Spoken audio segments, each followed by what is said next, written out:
Hi dudes, welcome back to another episode review of Big Boss Season 11 Kannada. ಉಳ್ಳವರು ತಮ್ಮ lovers ಜೊತೆ love story ಮಾಡುವರಯ್ಯ, ನಾನೇನು ಮಾಡಲಿ ಲವರ್ ಇಲ್ಲದ ಬಡವನಯ್ಯ, ಬೇರೆಯವರ ಲವ್ ಸ್ಟೋರಿ ನೋಡಿ ಖುಷಿ ಪಡುವನಯ್ಯ ಅಂತ ಹೇಳ್ತಾ ಕಂಟಿನ್ಯೂ ಮಾಡೋಣ. ಇವತ್ತಿನ ಟಾಪಿಕ್ ಸ್ವಲ್ಪ ಸೀರಿಯಸ್ ಆಗಿರುತ್ತೆ, ಅದ್ರ ಬಗ್ಗೆ ಮಾತಾಡೋಣ. ಗುರು, ನೀವು ಬಿಗ್ ಬಾಸ್ ಮನೆ ಒಳಗಡೆ ಇದ್ದೀರಾ ಅಂತ ಹೇಳಿದ್ರೆ ನೀವು ಬಿಗ್ ಬಾಸ್ ರಿಕ್ವೆಸ್ಟ್ ಮಾಡಿ, ಅಂದ್ರೆ ಇನ್ವೈಟ್ ಕಳಿಸಿ, ಅವ್ರ ಇನ್ವೈಟ್ ಅಕ್ಸೆಪ್ಟ್ ಮಾಡಿದ್ರೆ ಮಾತ್ರ ಬಿಗ್ ಬಾಸ್ ಮನೆ ಒಳಗೆ ಬಂದಿದ್ದಾರೆ ಹೊರತು ಯಾರನ್ನೇ ಆಗ್ಲಿ ಬಿಗ್ ಬಾಸ್ ಅವರು ಫೋರ್ಸ್ ಮಾಡಿ ಕರ್ಕೊ ಬಂದಿಲ್ಲ ಬಿಗ್ ಬಾಸ್ ಮನೆ ಒಳಗೆ, ಅಥವಾ ಯಾರನ್ನೇ ಆಗ್ಲಿ ಕಿಡ್ನಾಪ್ ಮಾಡ್ಬಿಟ್ಟು ಕರ್ಕೊ ಬಂದಿಲ್ಲ. ಸೊ ಬಿಗ್ ಬಾಸ್ ನಿಮ್ಗೆ ರಿಕ್ವೆಸ್ಟ್ ಕಳ್ಸಿದ್ದೀರಾ ಅಥವಾ ನಿಮ್ಗೆ ಇನ್ವೈಟ್ ಮಾಡಿದಾರೆ ಅಂತ ಹೇಳಿದ್ರೆ ನೀವು ಅದನ್ನ ಒಪ್ಕೊಂಡು ಬಂದಿದ್ದೀರಾ ಹೊರತು ಫೋರ್ಸ್ ಇಂದ ಬಂದಿಲ್ಲ. ನೀವು ಒಂದು ಇನ್ವೈಟ್ ನ ಒಪ್ಕೊಂಡು ಬಂದ್ಬಿಟ್ಟು ನಾನ್ ಬಿಗ್ ಬಾಸ್ ಮನೆಗೆ ಬಂದಿಲ್ಲ, ನೀವು ಫೋರ್ಸ್ ಮಾಡಿದ್ ಮಾತ್ರ ಬಂದಿದ್ದು, ನೀವು ರಿಕ್ವೆಸ್ಟ್ ಮಾಡಿದ್ ಮಾತ್ರ ಬಂದಿದ್ದು ಅಂತ ಹೇಳಿದ್ರೆ ನೀವು ಬಿಗ್ ಬಾಸ್ ಕೊಡೋ ರೆಸ್ಪೆಕ್ಟ್ ಏನಾಯ್ತು? ಸೊ ನೀವು ಆ ಶೋಲ್ ಇದ್ದೀರಾ ಅಂತ ಹೇಳಿದ್ರೆ Bigg Boss is bigger than everyone, ಓಕೆನಾ? ನೀವು ಬಿಗ್ ಬಾಸ್ ಗೇಮ್ ಅಲ್ಲಿ ಇದ್ದಾಗ ಇಂಡಿವಿಜುವಲ್ ಮ್ಯಾಟ್ರೇ ಆಗಲ್ಲ. ನೀವು ಏನೇ ಮಾಡಿದ್ರು ನೀವು ಬಿಗ್ ಬಾಸ್ ನ ರೆಪ್ರೆಸೆಂಟ್ ಮಾಡ್ತಾ ಇದ್ದೀರಾ, ಲೈಕ್ ಗೇಮ್ ನ ರೆಪ್ರೆಸೆಂಟ್ ಮಾಡ್ತಾ ಇದ್ದೀರಾ. ಈಗ ಎಕ್ಸಾಂಪಲ್ ಕೊಹ್ಲಿ ಆಗ್ಬೋದು, ರೋಹಿತ್ ಶರ್ಮಾ ಆಗ್ಬೋದು, ಸಚಿನ್ ಆಗ್ಬೋದು, ಯಾರೋ ಒಬ್ರು ಗೇಮ್ ಮಾಡ್ತಾ ಇದ್ರೆ game is bigger than anyone. Rohit Sharma ದೊಡ್ಡವರಲ್ಲ, ಕೊಹ್ಲಿ ದೊಡ್ಡವರಲ್ಲ, ಅಲ್ಲಿ ಕ್ರಿಕೆಟ್ ದೊಡ್ಡವರು, ಕ್ರಿಕೆಟ್ ದೊಡ್ಡದು ಅಂತ ಬರುತ್ತೆ. ಅದೇ ತರ ಬಿಗ್ ಬಾಸ್ ಒಳಗಡೆನೂ ಅಷ್ಟೇ 11 ಜನ ಕಂಟೆಸ್ಟೆಂಟ್ಸ್ ಆಗಿರ್ಬೋದು, ಯಾರು ಎಷ್ಟೇ TRP ಕೊಡ್ಬೋದು, ಏನೇ ಕೊಡ್ಬೋದು. ಸೊ ಎಲ್ಲಕ್ಕಿಂತ ದೊಡ್ಡದು ಅಂದ್ರೆ Bigg Boss is bigger than everyone, ಓಕೆನಾ? ನೀವು ಆ ಸ್ಟೇಜ್ ಬಂದ್ಬಿಟ್ಟು ಆ ಸ್ಟೇಜ್ ನ ರೆಸ್ಪೆಕ್ಟ್ ಮಾಡಿಲ್ಲ ಅಂದ್ರೆ ಏನ್ ಬಂತು? ನೀವು ಎಷ್ಟೇ ಕೋಟಿ ದುಡ್ಡು ಮಾಡಿರ್ಬೋದು, ಏನೇ ಮಾಡಿರ್ಬೋದು, ಇಷ್ಟು ಡಿಸ್ರೆಸ್ಪೆಕ್ಟ್ ಆಗಿ ಮಾತಾಡ್ತಾರೆ ಅಂದ್ರೆ ಏನ್ ಬಿಗ್ ಬಾಸ್ ಏನ್ ಮಾಡ್ಕೊಂಡ್ಬಿಡ್ತಾರೆ? ಬಿಗ್ ಬಾಸ್ ಮೇಲೆ ಕೇಸ್ ಹಾಕ್ತೀನಿ, ಬಿಗ್ ಬಾಸ್ ಮ್ಯಾನೇಜರ್ ಮೇಲೆ ಕೇಸ್ ಹಾಕ್ತೀನಿ, ಬಿಗ್ ಬಾಸ್ ಪ್ರೊಡ್ಯೂಸರ್ ಮೇಲೆ ಕೇಸ್ ಹಾಕ್ತೀನಿ, ಬಿಗ್ ಬಾಸ್ ಡೈರೆಕ್ಟರ್ ಮೇಲೆ ಕೇಸ್ ಹಾಕ್ತೀನಿ. ಏನು 100 ಕೋಟಿ ಕೊಟ್ರೆ ಬಿಗ್ ಬಾಸ್ ನ ಕೊಂಡ್ಕೊಂಡ್ಬಿಡ್ತೀನಿ, 200 ಕೋಟಿ ಕೊಟ್ರೆ ಬಿಗ್ ಬಾಸ್ಗೆ ನನ್ನ ವಿನ್ ಮಾಡಿ ಅಂದ್ರೆ ವಿನ್ ಮಾಡಲ್ವಾ? ಗುರು, ನಿಮ್ಮ ಹತ್ರ 100 ಕೋಟಿ 200 ಕೋಟಿ ಐತೆ ಅಂತ ಹೇಳಿದ್ರೆ ಬಿಗ್ ಬಾಸ್ಗೆ ಬರೀ 50 ಲಕ್ಷ ಗೆಲ್ಲಕ್ಕೆ? ಗುರು, Bigg Boss is just not about winning 50 lakhs. Bigg Boss is building the personal brand. ನೀವು ನಿಮ್ ವ್ಯಾಲ್ಯೂ ಜಾಸ್ತಿ ಮಾಡ್ಕೊಬೇಕು, ತುಂಬಾ ಜನಕ್ಕೆ ನೀವು ರೀಚ್ ಆಗ್ಬೇಕು ಅಂದ್ರೆ ಬಿಗ್ ಬಾಸ್ ಬಂದಿದ್ದೀರಾ. ಮನಿ ಇಸ್ ನಾಟ್ ಅಲ್ಟಿಮೇಟ್ ಅಲ್ವಾ? ನೀವು ಬಿಗ್ ಬಾಸ್ಗೆ ಬಂದಿದ್ದೀರಾ ಅಂದ್ರೆ ಒಂದು ಬಿಗ್ ಬಾಸ್ ನ ರೆಸ್ಪೆಕ್ಟ್ ಮಾಡಬೇಕು, ಮತ್ತೆ ಬಿಗ್ ಬಾಸ್ ಕಂಟೆಸ್ಟೆಂಟ್ಸ್ ಕೂಡ ರೆಸ್ಪೆಕ್ಟ್ ಮಾಡಬೇಕು. ಇವತ್ತು ಕೂಡ ನೀವು ಶಿಶಿರ್ ಜೊತೆ ಮಾತಾಡ್ಬೇಕಾದ್ರೆ ನಿಮ್ ಪದ ಬಳಕೆ ತುಂಬಾ ಆಗಿತ್ತು ಅಂತ ಹೇಳ್ಬೇಕಾಗತ್ತೆ.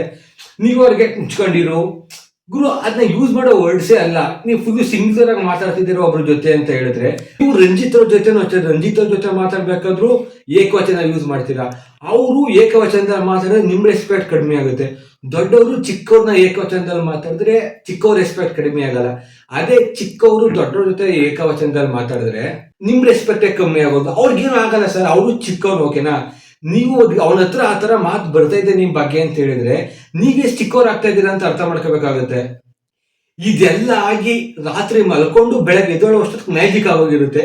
ಹಿಂಗಿರೋ ದೋಸೆ ಹಿಂಗಾಗೋಗಿರುತ್ತೆ.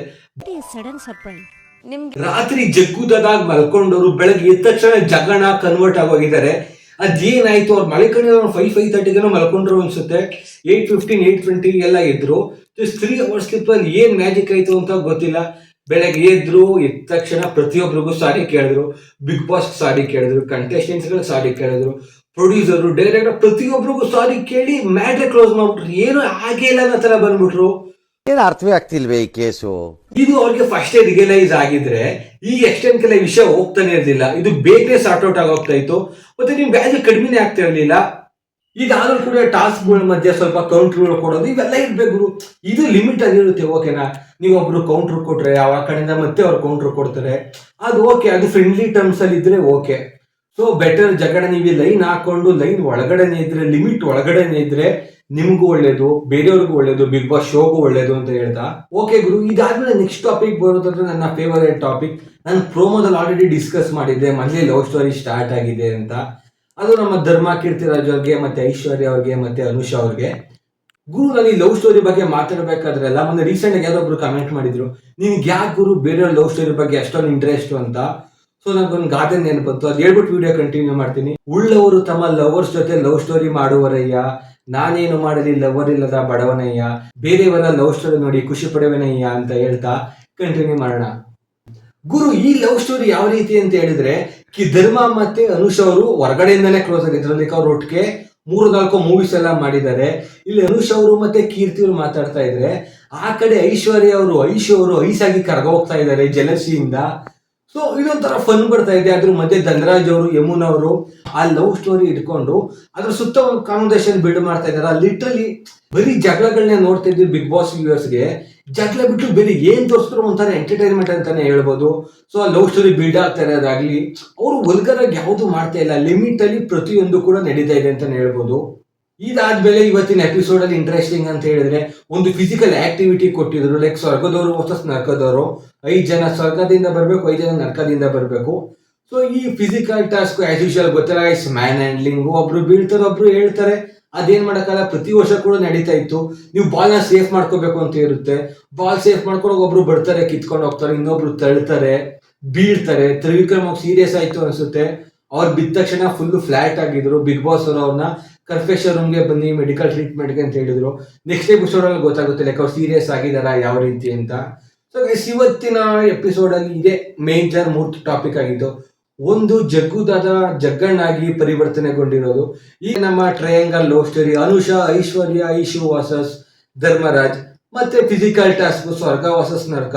3 ರೌಂಡ್ ಇತ್ತು. ಫಸ್ಟ್ ರೌಂಡ್ ನರಕದವ್ರು ಗೆದ್ದಿದ್ದಾರೆ. ಇನ್ನು 2 ರೌಂಡ್ ಇದೆ. ತ್ರಿವಿಕ್ರಮ್ ಅವ್ರು ಬರ್ತಾರ ಅಥವಾ ತ್ರಿವಿಕ್ರಮ್ ಜೊತೆ ಬೇರೆ ಯಾರಾದ್ರೂ ಆಡ್ತಾರ? ಸೊ ಗೈಸ್, ಇದಾಗಿತ್ತು ಎಪಿಸೋಡ್ 5 ನ ರಿವ್ಯೂ. ಇದೇ ತರ ಪ್ರತಿ ಎಪಿಸೋಡ್ ರಿವ್ಯೂ ಕೂಡ ನಾನು ಮಾಡಿ ನೆಕ್ಸ್ಟ್ ದಿನ ಬೆಳಗ್ಗೆ 7 ಗಂಟೆಗೆ ನನ್ನ ಚಾನಲ್ ಅಲ್ಲಿ ಅಪ್ಲೋಡ್ ಮಾಡ್ತೀನಿ. ದಯವಿಟ್ಟು ಎಲ್ಲ ವಿಡಿಯೋಸ್ ನೋಡಿ ಸಪೋರ್ಟ್ ಮಾಡ್ತೀನಿ ಅಂತ ಹೇಳ್ದ. Thank you, take care, bye, good morning. ಚೆನ್ನಾಗಿದೆ ಡೈಲಾಗು. ಡೀಲ್ ಮಾಡೋಣ